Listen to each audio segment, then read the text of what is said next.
सकता मित्रों, मैं शासन में बैठा हूं, मुझे मालूम है इस प्रकार से रुपया इतनी तेजी से गिर नहीं सकता। अरे अगर नेपाल का रुपया नहीं गिरता है, बांग्लादेश की करेंसी नहीं गिरती है, पाकिस्तान की करेंसी नहीं गिरती, श्रीलंका की करेंसी नहीं गिरती, क्या कारण है हिंदुस्तान का रुपया पतला होता जा रहा है? मेरे कांकेर के भाइयों बहनों, मुझे बताइए, ये हमारी चोरी किया हुआ पैसा वापस आना चाहिए कि नहीं आना चाहिए? ये काला धन वापस आना चाहिए? ये चोर लुटेरों से एक एक रुपया वापस लेना चाहिए? इस रुपयों पर जनता का अधिकार है कि नहीं है? ये रुपया जनता के काम आना चाहिए? अरे हिंदुस्तान के एक एक गरीब आदमी को मुफ्त में 15-20 लाख रुपए यूं ही मिल जाएगा। कितने रुपये? 2014 ભ્રષ્ટાચાર હટાવો અને સબકા સાથ સબકા વિકાસના સ્લોગન ભારતના જનજનના મનની અંદર ગૂંજી રહ્યા હતા. ભ્રષ્ટાચાર એક એવો મુદ્દો હતો જે ભારતની મેજોરિટી જનસંખ્યાને નડતો હતો અને જો સરકાર બદલાશે તો ભ્રષ્ટાચાર નામનો આ દૈત્ય સમાપ્ત થઈ જશે, એનો વિનાશ થઈ જશે એવી આશાએ ભારતની જનતા એક નવી સરકારને ચૂંટે છે અને કેન્દ્ર સરકારમાં બીજેપી 282 સીટ સાથે પોતાની સરકાર બનાવવામાં સફળ થાય છે. તેની પહેલાંના લોકસભાના ચુનાવમાં 2009માં બીજેપીને માત્ર 116 સીટ મળી હતી અને આજે 11 વર્ષ થઈ ગયા છે કેન્દ્રમાં બીજેપીની સરકાર. તો જે ઉદ્દેશ્યો સાથે જનતાએ કેન્દ્રમાં બીજેપીની સરકારને ચૂંટીને મોકલી હતી, શું તે ઉદ્દેશ્યો પૂરા થયા? જે રામ રાજ્યની આશાએ ભારતના નાગરિકોએ સત્તા પરિવર્તન કર્યું હતું, શું તે રામ રાજ્ય ભારતમાં આવ્યું? ભ્રષ્ટાચારમાં ઘટાડો થયો કે વધારો થયો? 11 વર્ષમાં બીજેપી ઉપર લોકોનો વિશ્વાસ વધ્યો કે ઘટ્યો?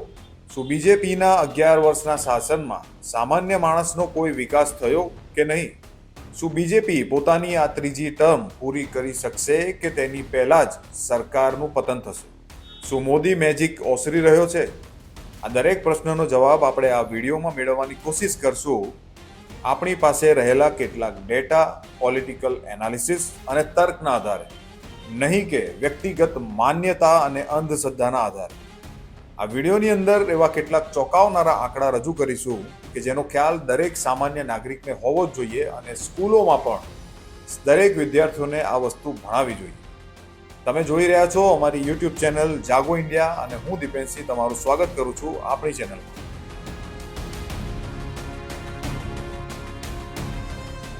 તો વિડીયોની શરૂઆત કરીએ આપણે ભ્રષ્ટાચારના મુદ્દાથી, કે જે મુદ્દા ઉપર 2014માં ભારતની જનતાએ બીજેપીને ઘણી બધી સીટો આપીને મેજોરિટીમાં સરકાર બનાવવા માટેની એક તક આપી. પણ જે ભ્રષ્ટાચારને હટાવવા માટે કેન્દ્રમાં બીજેપીની સરકાર આવી હતી, શું એ ભ્રષ્ટાચાર ઘટ્યો કે પછી વધ્યો? તો આને સમજવા માટે આપણે કેટલાક આંકડા ઉપર નજર નાખવી પડશે કે 2014માં ભારત કઈ પરિસ્થિતિમાં હતું ભ્રષ્ટાચારના મામલે અને 2024ના એન્ડમાં અને હાલમાં એટલે કે 2025માં અત્યારે ભારત ક્યાં છે. તો ભ્રષ્ટાચારના આંતરરાષ્ટ્રીય આંકડાઓ મુજબ જે રેન્કિંગ આપવામાં આવે છે તેમાં ભારત 2014માં 85માં નંબરે હતું અને 2024માં 96માં નંબર પર રેન્ક કરે છે. મતલબ ભ્રષ્ટાચારના મામલામાં ભારતની પરિસ્થિતિ વધુ ખરાબ થઈ હોય તેવું આ આંકડા બતાવે છે. પણ જો સ્કોર જોવામાં આવે, દરેક ભ્રષ્ટાચારને એક ઇન્ડેક્સ આપવામાં આવે છે, તો એ સ્કોર 2014માં ભારતનો 38 હતો અને એ સ્કોર આજે પણ 38 પર છે અને આ 10 વર્ષના ગાળામાં ક્યાંય એ સ્કોર 38થી નીચે નથી ગયો. એટલે કે ભ્રષ્ટાચારમાં સુધારો નથી થયો, બલકે ભ્રષ્ટાચાર 40ના સ્કોર સુધી જઈને આવ્યો છે. એટલે આપણે 2014માં જે પરિસ્થિતિમાં હતા ભ્રષ્ટાચારના મામલે, એ જ પરિસ્થિતિમાં આજે પણ છીએ એવું આ ઇન્ટરનેશનલ આંકડા બતાવે છે, જેને આપણી ભારત સરકાર પણ માન્યતા આપતી જ હોય છે. તમે જોયું જ હશે, હમણાં હાલમાં જ એક આંકડા લઈને બીજેપી સરકારે ખુલાસો કર્યો હતો કે ભારત 4થા નંબરની જીડીપી બની રહી છે અથવા તો 5મા નંબર પર છે અને ઓવરટેક કરીને 4થા પર આવી જશે. તો આ જે આંકડા હોય છે તે ઇન્ટરનેશનલ સર્વેના જ આંકડા હોય છે, જેને આપણી ભારત સરકાર પણ માન્યતા આપતી હોય છે. તો પછી આપણે હાલમાં પણ જો એ જ પોઝિશન પર છે તો છેલ્લા 10 વર્ષમાં કેમ સુધારો ન થયો? ઘણા લોકો એવો તર્ક આપે છે કે ભ્રષ્ટાચાર આટલા મોટા દેશમાં એકદમથી ખતમ ન કરી શકાય, પણ જો ખતમ ના કરી શકાય તો ખતમ કરવાની દિશા તરફ તો આગળ વધી શકાય. જ્યારે 11 વર્ષ બાદ આજે પણ આપણે એ જ પરિસ્થિતિમાં જીવી રહ્યા છે જે પહેલા હતી. જ્યારે સામાન્ય માણસનું તો એમ કહેવું છે કે ગ્રાઉન્ડ લેવલ પર ભ્રષ્ટાચાર ઓર વધી ગયો છે.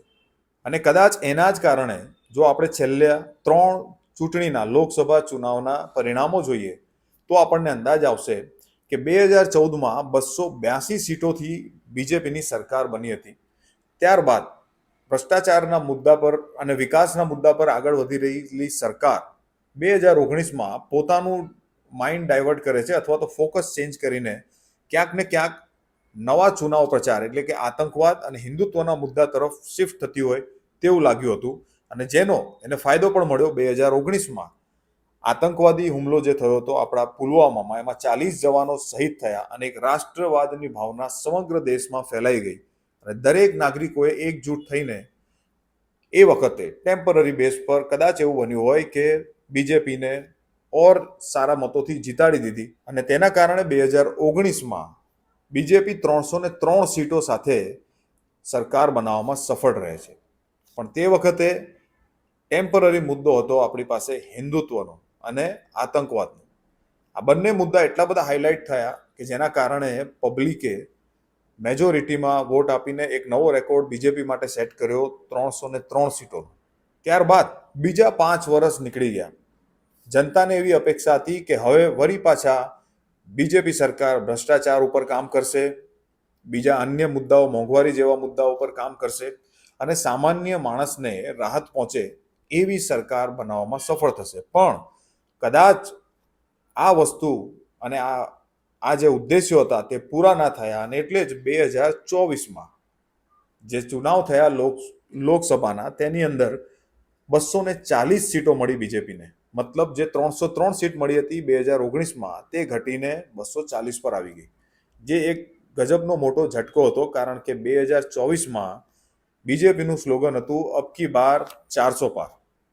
પણ 400 પાર તો છોડો, 300 પાર પણ ન કરી શકી, 250 પણ પાર ન કરી શકી બીજેપી સરકાર. એની પાછળ ક્યાંક ને ક્યાંક કારણ આ મોંઘવારી સાથે સાથે ભ્રષ્ટાચાર, આ બંને મુદ્દા ક્યાંક ને ક્યાંક બીજેપીને સીટો ઘટાડવામાં કારણભૂત બન્યા છે. કારણ કે જનતા, જે સામાન્ય જનતા છે, જે મેજોરિટી ક્લાસ છે, વર્ગ છે, મધ્યમ વર્ગ, ગરીબ વર્ગ, આ લોકોને એક જ સમસ્યા નડે છે: મોંઘવારી, ભ્રષ્ટાચાર, ગરીબી, ભૂખમરી, શિક્ષણ, સ્વાસ્થ્ય સેવા. આ લોકોને ડાયરેક્ટ આતંકવાદી ઘટનાની બીક નથી સાહેબ. આ લોકોને હિન્દુત્વની બીક નથી. કારણ કે એમને બીક છે કે કાલે સવારે અમારા બાળકો શું ખાશે, કાલે સવારે અમારા બાળકો ભણી શકશે કે નહીં, કાલે ઉઠીને અમારા બાળકોને સારી નોકરી મળશે કે નહીં. આ મુદ્દાની બીક, આ મુદ્દાની ચિંતા સામાન્ય માણસની અંદર વધારે હોય છે કમ્પેર ટુ હિન્દુત્વ અને આતંકવાદ. એટલે દરેક વખતે આતંકવાદ અને હિન્દુત્વના મુદ્દાને એન્કેસ કરી શકાય એવી ભારતની જિયોગ્રાફી નથી અથવા તો સોશિયલ મેન્ટાલિટી નથી. અને તેનું જ કારણ હતું કે 2024માં 400 પારની આશા રાખવાવાળી બીજેપીને 240 સીટમાં સંતોષ માનવો પડ્યો અને નીતિશ કુમાર અને નાયડુ સાહેબનો સપોર્ટ લઈને બેસાખીની સરકાર બનાવવી પડી. જો બીજેપી સરકારે ભ્રષ્ટાચાર અને મોંઘવારીને કંટ્રોલ કરવામાં વધારે ધ્યાન આપ્યું હોત તો 100% બીજેપી સરકારને 2024માં જબરજસ્ત વધારો અથવા તો એમનો જે રેકોર્ડ બનાવવાની આશા હતી 400 પારવાળી તે પણ પૂરી થઈ શકી હોત. પણ નથી થઈ. મતલબ ક્યાંક ને ક્યાંક આ મુદ્દાઓને ભૂલાવી દેવામાં આવ્યા છે અને જેનું પરિણામ જનતાએ તેમને આપ્યું. હવે વાત એવા મુદ્દાઓની કરીએ, એવા આંકડાઓ વિશે કરીએ કે જેના કારણે બીજેપીને પોતાની સીટોમાં ઘટાડો જોવા મળ્યો. એમાં સૌથી પહેલો મુદ્દો છે કે પેટ્રોલના ભાવમાં વધારો. 2014માં 72 રૂપિયા પેટ્રોલ હતું અને તે આજે 96 રૂપિયા પર પહોંચ્યું છે, જે વચ્ચે 104 રૂપિયા ઉપર જઈને આવ્યું હતું. જે નવો વર્ગ છે, નવી યુવા પેઢી છે, તે સમજદાર થતી જાય છે. તેને હવે આ બધા સોશિયલ મીડિયાના કારણે, ઇન્ટરનેટની જે પ્રગતિ થઈ છે તેના કારણે હવે તેને ડેટા મળવા લાગ્યો છે. પહેલાના જમાનામાં ડેટા ઉપલબ્ધ ન હતા કારણ કે બધું મેન્યુઅલી હતું. તમારે કોઈ વસ્તુ જાણવી હોય તો સરકારી બાબુ પાસે જવું પડે, એને રિક્વેસ્ટ કરવી પડે, ત્યારે જઈને આ વસ્તુ તમારી પાસે ડેટા હાથમાં આવતો હતો કે ફલાણું ગામમાં કેટલા લોકો રહે છે. પણ આજે તમે એક ક્લિક કરો તો તમને એની વિગત મળી જાય છે, બીકોઝ બધું ઓનલાઈન થવા લાગ્યું છે. અને રાઇટ ટુ ઇન્ફોર્મેશન, જે મનમોહન સિંહની સરકારમાં આ કાયદો લાવવામાં આવ્યો હતો, રાઇટ ટુ ઇન્ફોર્મેશન, તે એક કાયદાએ પણ લોકોને આ આંકડાઓ મેળવવામાં ખૂબ જ મદદ કરી છે. તો આ પેટ્રોલનો જે વધતો ભાવ હતો તેમાં ઘણા લોકો એમ કહેતા હોય છે કે ભાઈ ક્રૂડ ઓઇલના ભાવ વધી ગયા છે, પણ 2014ની અંદર આપણે જોઈએ તો ક્રૂડ ઓઇલના ભાવ જો જોવામાં આવે તો તમે અહીંયા ચાર્ટમાં જોઈ શકો છો કે 2014માં જે ભાવ હતો તે જ ભાવ ઉપર અત્યારે ઓલમોસ્ટ અથવા એનાથી નીચે ક્રૂડનો ભાવ આવી ચૂક્યો છે. છતાં પણ પેટ્રોલના ભાવમાં કોઈ ઘટાડો નથી થયો, કારણ કે આજે જે ક્રૂડનો ભાવ છે 2025માં, તે ક્રૂડ ઓઇલનો ભાવ 2019માં હતો ત્યારે પેટ્રોલનો ભાવ હતો 75 રૂપિયા. તો એ ભાવ આજે છે, તો આજે પણ પેટ્રોલનો ભાવ 75 રૂપિયા હોવો જોઈતો હતો. થોડી ઘણી અગર મોંઘવારીને, ઇન્ફ્લેશનને આપણે એડ કરીએ તો એના આધારે પણ જુઓ તો કદાચ 80 રૂપિયા હોવો જોઈતો હતો. પણ રેટ હજુ પણ 96થી લઈને અનેક રાજ્યોમાં, કોઈમાં 92, કોઈમાં 93, 94, પણ એવરેજ દિલ્હીનો ભાવ 96 રૂપિયા ચાલી રહ્યો છે. તો જનતાને ક્યાંક ને ક્યાંક પેટ્રોલમાં જે ભાવ વધારો થયો અને તેના કારણે બીજી બધી પ્રોડક્ટ્સ પર પણ ટ્રાન્સપોર્ટેશનના જે રેટ્સ વધ્યા એના કારણે મોંઘવારી વધી અને એ પબ્લિકને ક્યાંક ને ક્યાંક નડી છે અને તેનું પણ પરિણામો ઉપર ગંભીર અસર પડી છે. તમારું શું માનવું છે? અમે આપણા દર્શકો પાસેથી જાણવા માંગશું કે શું તમને પણ આ પેટ્રોલના વધતા ભાવ નડે છે કે નહીં. તમે કોમેન્ટ કરીને ખાસ જણાવજો કે પછી તમને પેટ્રોલના ભાવ 200 રૂપિયા થાય તો પણ પોસાય એમ છે, પણ હિન્દુત્વનો મુદ્દો પહેલા રાખવો જોઈએ, એવું તમારું માનવું છે. ત્યારબાદ બીજો એક મુદ્દો હતો જે 2014માં બીજેપી સરકારે જબરજસ્ત રીતે હાઇલાઇટ કર્યો હતો અને ઉપાડ્યો હતો કે ડોલરનો ભાવ આવી રીતે પડી ના શકે. અને ડોલરના ભાવને જો જોઈએ તો 2014માં 57 રૂપિયા એક ડોલરની કિંમત હતી, જે આજે 2025માં 85 રૂપિયાએ પહોંચી ગઈ છે. જબરજસ્ત ઉછાળો જોવામાં આવ્યો છે. હવે આપણા જે નાણામંત્રી હતા નિર્મલા સીતારમણ હતા નહીં, એમણે હમણાં થોડા સમય પહેલા કીધું, જ્યારે ડોલર 87 રૂપીસ સુધી પહોંચી ગયો હતો ત્યારે એમણે એક સ્ટેટમેન્ટ આપ્યું હતું કે રૂપિયાની કિંમત નથી ઘટી, ડોલરની કિંમત વધી છે. તો આ જ તર્ક શું આપણા રૂપિયા પર ના લગાવી શકાય?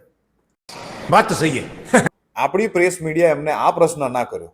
કદાચ બની શકે કે નેશનલ ટીવી મીડિયા જે છે તેમનું બુદ્ધિ સ્તર અત્યારે એટલું ઘટતું જાય છે અને એ જ પ્રકારના પ્રશ્નો પણ એ લોકો કરતા હોય છે, અને એટલે જ કદાચ આ પ્રશ્ન નહીં કર્યો હોય કે એમને રિવર્સ તર્ક આવવો જોઈતો હતો કે જો ડોલરની કિંમત 10 વર્ષમાં વધી હોય તો પછી ભારતના રૂપિયાની કિંમત શા માટે નથી વધી? અરે બાપ રે, ये तो धोती खोल रहा है. જો તમારા મનમાં પણ આ પ્રશ્ન આવ્યો હોય તો કોમેન્ટ કરીને અમને જરૂર જણાવજો, જેથી અમને ખબર પડે કે અમારા દર્શકો પણ ખૂબ જ સમજદાર છે. ત્યારબાદ એક બીજો મુદ્દો આવ્યો 2017માં, જીએસટી. अभी मजा आएगा ना भिड़ो.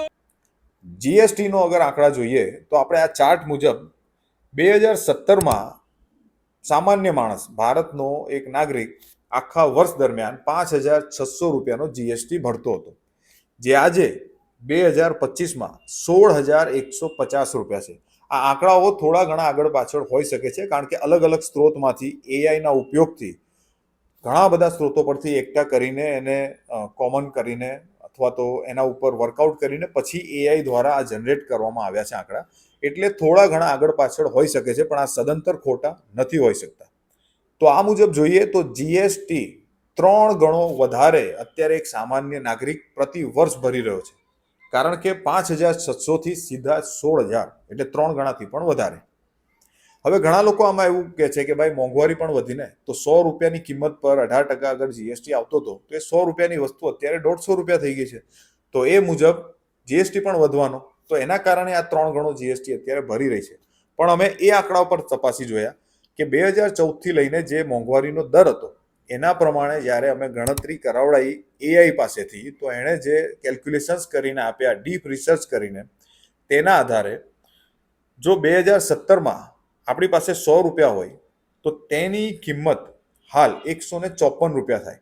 મતલબ કે મોંઘવારી મુજબ વધારો જે થવો જોઈએ તે 1.8 ગણો થયો. તો તેની સામે જીએસટીમાં થયેલો વધારો 3 ગણો હતો. મતલબ જે આવક વધી અથવા તો જે મોંઘવારી પ્રમાણે ઇન્કમ વધી છે તેની સામે જીએસટી 1 થી 1.5 ગણો ઓર વધી ગયો. મતલબ ભારણ વધ્યું છે જીએસટીનું, એટલે ઇનડાયરેક્ટલી ક્યાંક ને ક્યાંક ટેક્સમાં વધારો થયો છે. એવી વસ્તુઓ ઉપર પણ ટેક્સ લાગવા માંડ્યા છે અથવા તો ટેક્સના ભાવ વધી ગયા છે જેના ઉપર પહેલા નહોતા લાગતા. તો જ ટેક્સનો જે આંકડો છે એ વધી રહ્યો હોય એ સ્વાભાવિક છે. અને આ આંકડો પણ આ ભારણ પર ક્યાંક ને ક્યાંક જનતા ઉપર ભારી પડી રહ્યો છે. તો અમને કોમેન્ટ કરીને એ પણ જણાવજો કે શું તમને જીએસટીનો ભાર લાગે છે કે પછી you are very comfortable with GST. તમને જીએસટીમાં કોઈ વાંધો નથી, કારણ કે જીએસટી જો સરકાર ઉઘરાવતી હોય તો તેની સામે જે સુવિધાઓ મળવી જોઈએ તે સુવિધાઓ તમને મળે છે કે નહીં અમને કોમેન્ટ કરીને જરૂર જણાવજો. હવે એક બીજો મહત્વનો આંકડો આપણે મૂકી દઈએ કે 2014માં આપણું ભારતનું વિદેશી દેવું હતું 49 લાખ કરોડ, જે આજે 2025માં 200 લાખ કરોડે પહોંચી ગયું છે. देखा आपने लापरवाही का नतीजा है. તો ઘણા લોકો એવો તર્ક આપતા હોય છે કે આ દેવું જે વધ્યું છે તે ભારતના ઇન્ફ્રાસ્ટ્રક્ચરને ડેવલપ કરવા માટે વધ્યું છે. તો પછી જો ઇન્ફ્રાસ્ટ્રક્ચરને ડેવલપ કરવા માટે વધ્યું હોય તો ભારતના બીજા મુદ્દાઓ છે જેમ કે શિક્ષા, સ્વાસ્થ્ય, આ બધા વિભાગોમાં પણ વિકાસ થવો જોઈએ. જ્યારે સામાન્ય જનતાનું કહેવું છે કે ગ્રાઉન્ડ લેવલ પર શિક્ષામાં, સ્વાસ્થ્ય સુવિધામાં કોઈ એવો વિકાસ ખાસ દેખાતો નથી. ઇવન તમે જોયું પણ હશે આપણે ગુજરાતમાં ખ્યાતિ હોસ્પિટલ કાંડ, જે તમે ધ્યાનમાં લીધું હશે કે જેમાં સરકારી યોજનાઓનો ફાયદા ઉઠાવીને લોકોના ઓપરેશન કરી નાખવામાં આવતા હતા અને એનો ફાયદો મળતો હતો હોસ્પિટલને અને તેના માલિકોને. એટલે સામાન્ય જનતા સુધી લગભગ સ્વાસ્થ્ય અને શિક્ષણના તો ફાયદા પહોંચ્યા છે જ નહીં એવું તમને દેખાઈ આવશે સમાજની અંદર. તો આ જે ગંભીર આંકડાઓ છે અને આ જે મુદ્દાઓ છે એ એકચ્યુઅલ જનતાને ગ્રાઉન્ડ લેવલ પર ખરેખર નડતા હોય છે. તો અમને તમે ખાસ એ જણાવજો કે તમને આ દરેક મુદ્દા, પેટ્રોલનો ભાવ વધારો, ડોલરની સામે ગબડતો રૂપિયો, પછી આપણે જે જીએસટી ભરી રહ્યા છે તેનું ભારણ, આપણે જે ટોલ ટેક્સ ભરી રહ્યા છે, આપણે રોડ ટેક્સ ભરી રહ્યા છે, સ્વાસ્થ્ય સુવિધાઓ મોંઘી થતી જાય છે, શું આ બધી સમસ્યાઓ તમને નડે છે? અમને કોમેન્ટ કરીને ખાસ જણાવજો. કારણ કે આ બધી સમસ્યાઓ ખરેખર જનતાને નડતી હશે, એના જ કારણે ક્યાંક ને ક્યાંક બીજેપી સરકારને 2024માં પોતાની સીટો ઓછી થતી દેખાઈ હશે અને આ જ એની પાછળના કારણો હશે. તો હાલમાં શું પરિસ્થિતિ છે? કારણ કે હાલમાં પણ બીજેપી સરકારની આંતરિક પરિસ્થિતિ ઘણી નાજુક ચાલી રહી છે. બીજેપી સરકાર અને આરએસએસના સંબંધો પણ ક્યાંક ને ક્યાંક બગડતા હોય તેવું સમાચારોમાં આવી રહ્યું છે. બીજેપીની અંદર આંતરિક વિખવાદ પણ થઈ રહ્યો છે અને ક્યાંક ને ક્યાંક એનું કારણ આ બધા મુદ્દાઓ પણ હોઈ શકે. કારણ કે અંદર જે વ્યક્તિઓ છે, દરેક નેતા હિન્દુત્વને કે આતંકવાદના મુદ્દાને મહત્વ આપવા કરતાં ઘણા નેતા એવા પણ છે બીજેપીમાં જે મોંઘવારી ને એકચ્યુઅલ ગ્રાઉન્ડ પોઝિશન પર જે મુદ્દાઓ છે તેના પર કામ કરવા માટે પણ જોર આપી રહ્યા છે. પણ એવું થવા દેવામાં નથી આવતું અને એટલા જ માટે ભાજપની અંદર ક્યાંક ને ક્યાંક આંતરિક વિખવાદ પણ થઈ રહ્યો હોય તેવું દેખાઈ રહ્યું છે. અને ખાસ કરીને ઓપરેશન સિંદૂર થયા બાદ ભારતની વિદેશ નીતિમાં પણ આપણે ઘણા પાછળ પડતા હોય એવું દેખાઈ રહ્યું છે. જે પાકિસ્તાનને આપણે સબક શીખવાડવા માટે ગયા હતા એને આપણે ગ્રાઉન્ડ ઉપર સબક શીખવાડી દીધો, પણ એ જ પાકિસ્તાનને વિદેશોમાંથી અત્યારે ઘણા બધા ફાયદા મળી રહ્યા છે. IMFની લોન પાસ કરી દીધી, ત્યારબાદ ઘણી જગ્યાએ ઘણા દેશોએ તેના માટે સોફ્ટ કોર્નર દેખાડ્યો છે. તો ક્યાંક ને ક્યાંક ભારત સરકાર વિદેશી નીતિમાં પણ અટવાઈ હોય તેવું દેખાઈ રહ્યું છે. માટે ભારતની જે કેન્દ્ર સરકાર છે, જે બીજેપી સરકાર છે, તેના માટે હવે આવનાર સમય કપરો હોય તેવું દેખાઈ રહ્યું છે. અને કોંગ્રેસ સરકાર પણ અત્યારે આ બધા મુદ્દા ઉપર, ખાસ કરીને દલિતોના મુદ્દા ઉપર, અને છેલ્લા ઘણા સમયથી તમે જોયું હશે ભાજપના કેટલાક નેતાઓ જે પોતાનું પોત પ્રકાશ્યું છે, પોતાના સંસ્કારો બતાવ્યા છે હાઈવે ઉપર, પાર્ટીઓમાં, રેપ કેસોમાં, તેના કારણે પણ બીજેપીને અત્યારે કોંગ્રેસ પુષ્કળ ચારે બાજુથી ઘેરી રહી હોય તેવું દેખાઈ રહ્યું છે. એટલે રાજકીય રીતે જોતા બીજેપી ઉપર અત્યારે ચારે તરફથી ઘણું બધું પ્રેશર દેખાઈ રહ્યું છે અને તેના કારણે આવનાર સમય તેના માટે ઘણો અઘરો છે. તમારું શું માનવું છે કે શું બીજેપી સરકાર 5 વર્ષની ટર્મ પૂરી કરી શકશે? બીજેપીના લોકલાડીલા નેતા નરેન્દ્ર મોદી પોતાના 5 વર્ષ પૂરું કરીને એક નવો રેકોર્ડ પ્રધાનમંત્રી તરીકે બનાવી શકશે? અમને કોમેન્ટ કરીને જરૂર જણાવજો. ફરી મળીશું નવા વિડીયોમાં આવા જ કેટલાક નવા મુદ્દા સાથે, નવા ડેટા સાથે. તો ચેનલને સબસ્ક્રાઇબ કરી લેજો, ભૂલતા નહીં બેલ આઇકોન દબાવવાનો. તો ફરી મળીશું, ત્યાં સુધી જય હિન્દ.